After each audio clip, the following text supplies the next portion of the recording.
আসসালামু আলাইকুম, আমি মোহাম্মদ তানবির রাহি। যারা আপনারা অনেকে আমাকে তহিদ আফ্রিদি চামচা অথবা তহিদ আফ্রিদি ছোট ভাই হিসেবে জানেন। তো আজকে আপনাদেরকে কিছু ভুল ধারণা ভাঙার জন্য আমি চলে আসছি। আপনারা জানেন গতকালকে আফ্রিদি ভাইকে বরিশাল থেকে মেবি গ্রেপ্তার করা হয়েছে। তো আমি গতকালকে না, লাস্ট কয়েকদিন যাবত একটা জিনিস শুধু দেখতেছি যে আফ্রিদি ভাইয়ের জন্য যখন ইয়া জারি হয়েছে যে ওনাকে 28 ঘন্টার ভিতরে গ্রেপ্তার করতে হবে বা 48 ঘন্টার ভিতরে গ্রেপ্তার করতে হবে, সব কিছুর মধ্যে শুধু আপনারা আমাকে ঢুকাই দিতেছেন ওনার সাথে। তো আমার কথা হচ্ছে, আজকে আপনাদের এই সব ভুল ধারণা আমি ভেঙে দিব।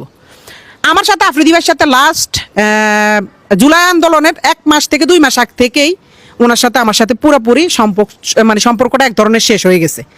তো সম্পর্ক শেষ হওয়ার পরে আমার সাথে ওনার সাথে ওরকম কোনো যোগাযোগ নাই। শুধু যোগাযোগ ওনার সাথে আমার সাথে জুলাই আন্দোলনের পরে উনি যখন বাংলাদেশে আসছে তখন 2বার ওনার সাথে যোগাযোগ হয়েছে। একবার হচ্ছে ওনার অফিসে গেছিলাম, হ্যাঁ, উনি আমাকে ডেকে নিছে। আচ্ছা, ওইটা আপনারা ইনশাল্লাহ ওইটার সম্পর্ক আপনারা জানতে পারবেন। এই ছাড়া আরেকবার দেখা হয়েছে ওনার জন্মদিনের দিন। এই ছাড়া আর ওনার সাথে আমার কোনো ধরনের যোগাযোগ নাই, কোনো ধরনের দেখা সাক্ষাৎ নেই।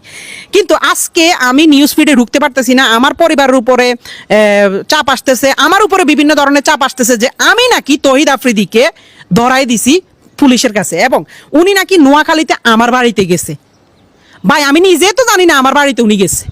আর এটা যদি আপনারা প্রমাণ করতে পারেন যে উনি আমার নোয়াখালীতে আমার বাড়িতে গেছে বা আমি ওনাকে ধরাই দিছি, তাহলে আপনারা যেই শাস্তি দিবেন আমি ওই শাস্তি মাথা পেতে নিব। আর আরেকটা ছোট্ট বিষয় হচ্ছে, আমার বলতেই হবে, আমাদের তহিদ আফ্রিদি টিম মেম্বারে তো আমি একা ছিলাম না। আপনারা সবাই আমাকে নিয়ে পড়ে আছেন কেন ভাই? আমাদের টিম মেম্বারে তো আমি একা ছিলাম না, আরো 10 জন 15 জন আছে। তাদের নিয়ে কথা বলেন না কেন? সারাক্ষণ আমার নিয়ে পড়ে আছেন কেন? আমি তো এটা বুঝতেছি না।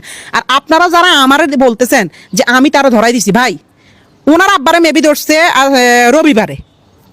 তো প্রথম থেকে আমি আজকে ওনাকে ধরা পর্যন্ত আজকে প্রায় মেবি 1 সপ্তাহ হয়েছে। এই 1 সপ্তাহ আমি সিআইডির আন্ডারে ছিলাম। আমার মোবাইল, আমি নিজে কোথায় যাই, কখন কি করি না করি, সব কিছু আমার সিআইডির আন্ডারে। ইভেন আমি সবচেয়ে বেশি ফেস করতে হয়েছে। এগুলো ইয়া।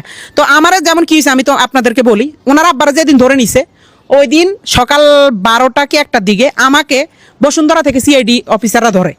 বসুন্ধরা থেকে আমি আর আমার এক বড় ভাই গেছিলাম গাড়ি কিনতে, ওইখান থেকে আমাদেরকে ধরে আমাদের সজল ভাই দোকানে সজল ভাই সহ আমাদেরকে জিজ্ঞাসাবাদ করা হয়েছে, আমার মোবাইল ট্র্যাক করা হয়েছে, আমার মোবাইলে সব কিছু ঘাটাঘাটি হয়েছে এবং সব কিছু দেখছি। ইভেন এরপরও প্রতিদিন আমাকে ধরা হয়েছে। তারপরে আমি একজনের ভিডিও দেখছিলাম, আমেরিকান, আমার এক বড় ভাই আছে হিমেল ভাই, তারপর ইলিয়াস ভাই, ওনাদের ভিডিও দেখছিলাম।